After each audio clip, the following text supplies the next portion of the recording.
¿Cómo pasó que España, una nación rica en cultura, que llegó a estar entre las 10 potencias del mundo y que dejó grandes aportes a la humanidad, hoy en día sea una nación pobre y dividida? De todos los políticos que saquearon y empobrecieron a España, nos vamos a centrar en uno en particular. En este video vas a ver cómo Pedro Sánchez aceleró la destrucción del país ibérico paso a paso, desde su llegada al poder hasta la inundación en Valencia. Si no sabías nada de las consecuencias que dejó el feminismo en España, de cómo fue que el gobierno fomentó la usurpación de propiedades privadas y cómo logró Sánchez introducir la Agenda 2030 a todos los españoles, entonces te tenés que quedar hasta el final del video para entender la situación actual de España. Para que no te pierdas, vamos a comenzar desde el inicio, así que toma asiento y escúchame porque a continuación te voy a contar cómo fue que Pedro Sánchez llegó al poder. En junio de 2018, sin que el pueblo lo haya votado, asumiría el secretario general del PSOE, Pedro Sánchez, como presidente en funciones de España, luego de que el Congreso de los Diputados aprobara la moción de censura al presidente de ese entonces, Mariano Rajoy, del PP, por el caso Gürtel, una red de corrupción que consistía en el financiamiento ilegal del Partido Popular en sus campañas electorales. Ahora que estaba en el poder, debía cumplir con todo lo que le había prometido a aquellos que lo ayudaron en su ascenso, que fueron Madeleine Albright, la presidenta del Instituto Nacional Demócrata de Estados Unidos, sus patrocinadores como Alexander Soros, el hijo de George Soros, gerentes de Google y Amazon. Sánchez, fiel a su palabra, incorporó al gabinete un alto comisionado para la Agenda 2030 de las Naciones Unidas, que se encargaría de supervisar la Administración General del Estado para asegurarse que cumplan con los 17 objetivos. Y también suspendió el impuesto digital que iba a impulsar a Rajoy, tranquilizando a las compañías digitales. Estando ahora en la Moncloa y sin idea de cómo generar ingresos, Sánchez, como todo buen político, opta por la vieja confiable y sube de manera bestial los impuestos, dándole un duro golpe a los bolsillos de los españoles. Entre los aumentos destacó el impuesto a las sociedades, el de patrimonio, el IVA a bebidas azucaradas y endulcoradas, el impuesto de matriculación, entre muchas otras. Hasta ahora estamos viendo al típico político que le jode la vida al ciudadano con impuestos. Hasta ahí la gente tolera. Pero a continuación la cosa se pone peluda, porque vas a saber cómo es posible que Pedrito Sánchez siga en el poder. Ya entrando en 2019, Sánchez debía convocar a elecciones para entregar el poder, pero como todo buen político que se respeta, no quería hacerlo. Aún así, no le quedó más remedio que permitirlas el 30 de abril. El PSOE, al igual que el resto, no consiguió suficientes escaños para formar gobierno, por lo que Sánchez podía continuar en funciones. Ahora que sigue en el juego, aprovecha para fortalecer su relación con las fuerzas que lo apoyaron en su asunción, al donar 100 millones de euros al Fondo Conjunto de Naciones Unidas para los Objetivos de Desarrollo Sostenibles, financiando así la Agenda 2030 con el dinero de todos los españoles.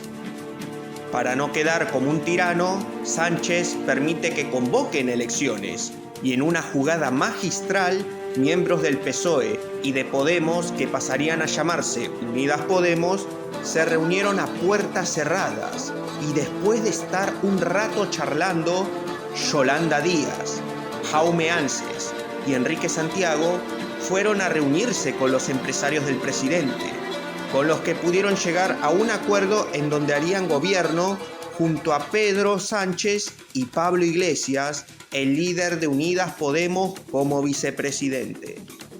Y así fue como después de las elecciones generales del 10 de noviembre, Pedro Sánchez y Pablo Iglesias firmaron el acuerdo ante las cámaras, se dieron las manos y se abrazaron. Ante la emoción, el presidente sostuvo que su gobierno será progresista y para demostrarlo nombró a Pablito Iglesias como ministro de Derechos Sociales y Agenda 2030, dándole así 2 trabajos a realizar para que los ciudadanos españoles vean que los políticos de su gobierno trabajarán arduamente. Todo muy lindo para los políticos y muy perjudicial para los españoles. Pero después de la pandemia, nada será igual. A continuación, vas a atestiguar cómo se introduce la Agenda 2030 al país y cómo afectará a todos los españoles que trabajen y quieran a su país. Porque a los vagos y a los que no les interesa su país no les afecta. Llegada la ola de calor al país, Sánchez firma un delirante decreto que convertía a España en el primer país del mundo en regular el uso del aire acondicionado. No puede ser semejante barbaridad. Su decreto limitaba la temperatura a 27 grados en los comercios, los centros de trabajo y el transporte público. A su vez, en invierno, el tope para calefacciones debe estar a los 19 grados y se estimaron graves multas a quienes no respetaran los decretos, algo que las autonomías rápidamente se encargaron de vetar, ya que su aplicación desencadenaría la ira de toda la nación. Yo creo que cada uno debe de ser libre de hacer lo que quiera. Supuestamente vivimos en un país libre. Supuestamente, entonces que nos limiten, depende de qué cosas, no lo veo muy normal. Pues hombre, cuando te obligan a hacer una cosa no suele sentar muy bien, ¿no? Hacemos casi lo contrario, ¿no? Pero bueno, yo lo estoy haciendo y cada uno yo creo que tiene que ser responsable de sus actos. Me parece que es un poco dictadura, porque que tú pongas tu aire acondicionado a una temperatura para que tu tienda esté climatizada, para que los clientes se sienten a gusto al venir a comprar, que ellos te obliguen a ponerlo a esa temperatura, pues me parece una medida un poco dictatorial. A pesar de este retroceso, Sánchez seguía empecinado con cumplir todas las demandas de la Agenda 2030, llegando a obligar a todos sus funcionarios a no usar corbata para ahorrar energía. Sí me gustaría que vieran, en fin, no llevo corbata, eso significa que podemos todos también ahorrar desde el punto de vista energético y he pedido pues, a los ministros y ministras y a todos los responsables públicos, me gustaría también, y al sector privado, si aún no lo ha hecho, que cuando no sea necesario, pues que no utilicen la corbata, porque así también estaremos haciendo frente al ahorro energético que tan necesario es en nuestro país. Pero no se detuvo ahí. El emperador Sánchez tuvo otros intentos de impulsar medidas delirantes como pena de cárcel por matar vertebrados. Esto quiere decir que si un ciudadano mata a una paloma, una serpiente o hasta una plaga de ratas que están invadiendo su propiedad, puede terminar entre 6 a 18 meses de cárcel. También el ministro de Consumo insta a los españoles a reducir su consumo de carne para transicionar a un sistema alimentario sostenible, con el objetivo de salvar a la madre tierra. Y para acelerar aún más la agenda, prevé transformar a España para 2050 en un país donde se prohíben los vuelos cortos y abundan los impuestos al uso del coche, con el fin de limitar la movilidad de los españoles para evitar que aumenten sus huellas de carbono, que son las actividades que realizan. Esto quiere decir que los españoles se tendrán que acostumbrar en un futuro no muy lejano a no poder recorrer ni siquiera su propio país. Confórmense con recorrer su municipio y hasta ahí. Ni se les ocurra pasarse de huella de carbono. ¿A estas alturas puede pasar algo peor? Y la respuesta es sí. Lo que verán ahora dejó secuelas en España hasta hoy en día y se llama feminismo. El tiempo corre y la agenda se tiene que implementar a toda marcha. Es así como se aprobaría en el Congreso una ley denominada Ley de Garantía Integral de la Libertad Sexual, también conocida como Solo sí es sí, promulgada por Pedro Sánchez e impulsada por su ministra de Igualdad, Irene Montero, entrando en vigor el 7 de octubre, impulsando las siguientes reformas. Eliminación de la distinción entre abuso y agresión sexual. El acoso callejero pasa a ser penado, desde un degenerado que persigue a una mujer y le dice babosadas de Sims, hasta un sujeto que se atrevió a mirarla. Todo equivalía a lo mismo, acoso. y a petición de la afectada, la justicia podía perseguir al criminal heterobásico hasta el fin de los tiempos. Las víctimas que ganen menos del salario mínimo recibirán ayudas económicas y prioridad de accesos a vivienda pública. La educación sexual pasa a ser obligatoria en todas las etapas educativas desde una mirada feminista radical y estará presente en carreras universitarias vinculadas a la docencia y en el ámbito sanitario y judicial. Al mismo tiempo, y totalmente contradictorio, las penas por agresión sexual se redujeron y cientos de estos agresores fueron liberados, mientras que otros vieron su condena reducida como Daniel Padial, alias el violín de Lleida, Rachid Essari, entre muchos otros. Ante esta salvajada, Sánchez se disculpó con las víctimas de esos criminales sueltos, argumentando que se trataba de efectos indeseados, pero en realidad, en su propio partido ya le habían avisado que esto iba a pasar, y aún así siguió adelante.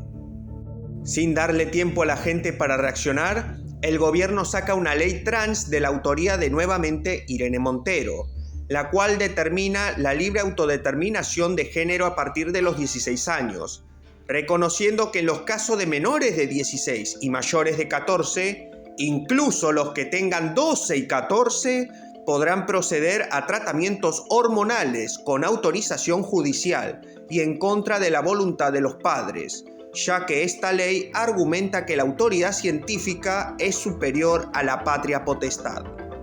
Esto permitió que criminales que asesinaron y abusaron a mujeres puedan autopercibirse como ellas y ser trasladados a prisiones femeninas, como el caso de Jonathan de Jesús Robaina, condenado a 38 años de prisión por aprovecharse de su prima y acabarla a martillazos.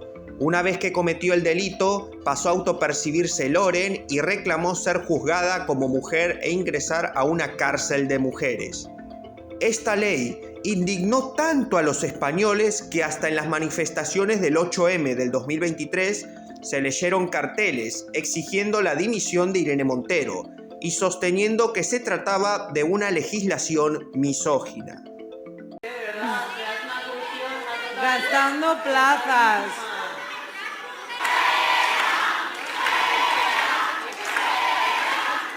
Para ese entonces, el gobierno, que nunca fue votado por el pueblo, estaba acumulando mucho rechazo por parte de la sociedad. Aún así, Sánchez no se rendía y fue contra la familia a través de una ley impulsada por el ministro de Derechos Sociales y Agenda 2030, la cual decretó que los hijos le pertenecen al Estado, enfrentando así al famoso PIN parental de Vox, que consiste en una medida que permita a las familias eludir y vetar aquellos contenidos que se imparten en las escuelas que no consideren apropiados para sus hijos.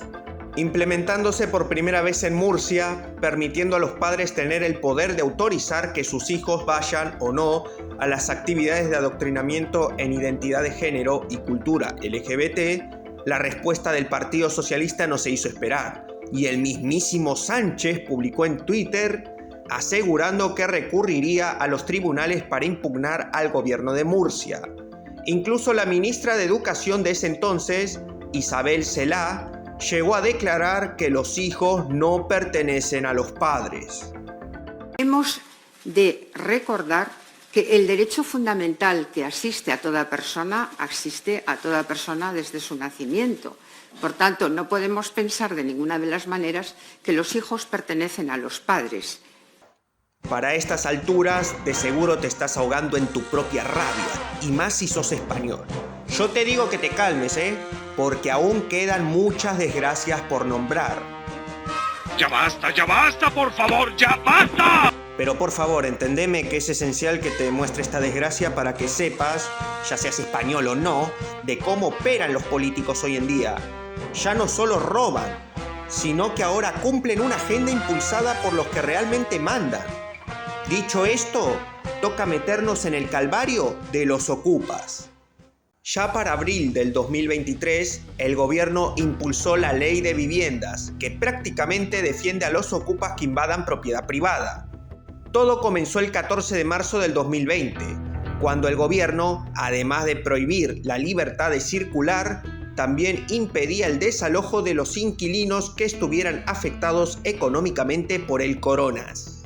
En diciembre de ese año lo ampliaron para todos los considerados vulnerables, por lo que un ocupa que alegue minusvalía, estar desempleado, tener menores a cargo, ser ciego o un travieso no binario en silla de ruedas con obesidad mórbida, podía asegurarse que su casero no pueda echarlo.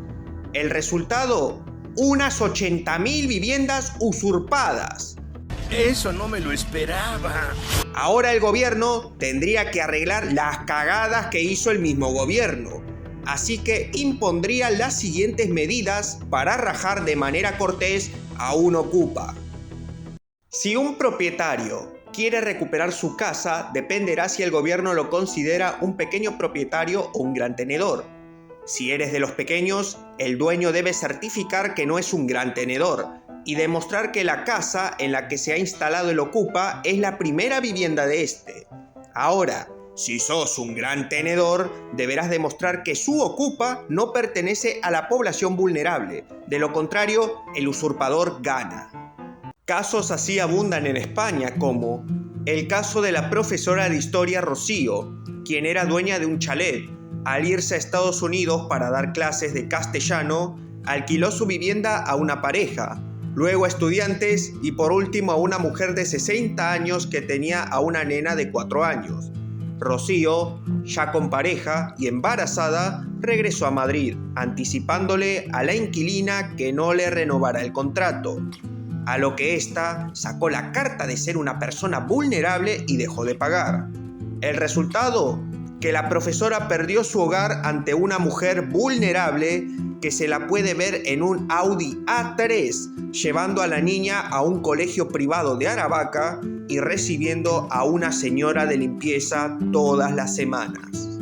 El otro caso es de Beatriz, que en septiembre de 2021, a sus 95 años, fue internada con un grado de máxima de dependencia y para pagar los gastos puso en alquiler su inmueble. El resultado, una pareja de empresarios que al principio pagan, dejaron de hacerlo en octubre de 2022 y se declararon en estado de vulnerabilidad. La hija de la internada asegura que los ocupas poseen 2 autos y un tráiler de 70.000 euros. Beatriz, desesperada, ofreció perdonarles la deuda si se iban, pero los ocupas nunca le respondieron. A estas alturas, España estaba muy avanzada en la Agenda 2030, ya que fue el país que más barreras fluviales, presas, represas y azudes derribó en toda Europa durante el 2021. En un momento de profunda escasez por la sequía, fueron 108 las construcciones que desaparecieron, casi la mitad de las 239 desmanteladas en todo el continente. Ignacio Rodríguez, comisario del agua de la Confederación Hidrográfica del Duelo, la cuenca fluvial más grande de la península ibérica, fue el encargado de derribar la mitad de las barreras de España y expresó en RTV que la eliminación se debe a que hay una serie de personas que nos gustan los ríos y no los cacharros, y los tenemos todos llenos de cacharros. ¿Es eso argumento? Bueno, es una forma de decirlo. Los agricultores, desesperados por la sequía, alertaron que se enfrentaban a una pérdida total de la campaña, ya que no disponen de agua embalsamada para poder regar.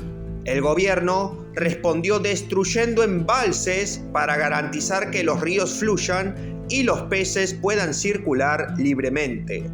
Para 2022 destruyó 148 presas y en 2023 unas 43, cumpliendo así con la estrategia de la Unión Europea sobre biodiversidad, la cual indica que para 2030 debe estar liberados al menos 25.000 kilómetros de ríos, dando como resultado la mayor catástrofe de la historia de Valencia.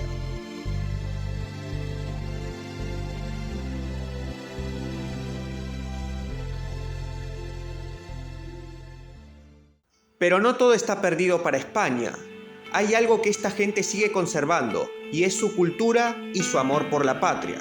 Esos ingredientes que caracterizan a una nación y que estos políticos chupamedias están empecinados en destruir y aún no lo pueden hacer. Y si bien es cierto que hoy en día hay españoles que odian a su nación debido al adoctrinamiento, también hay otros que la aman y que anhelan con ansias sacar a su país adelante. España no es cualquier país, es una tierra de guerreros que enfrentaron la invasión napoleónica, que vio nacer al Cid Campeador y que dejó a la lengua hispana como el cuarto idioma más hablado del mundo.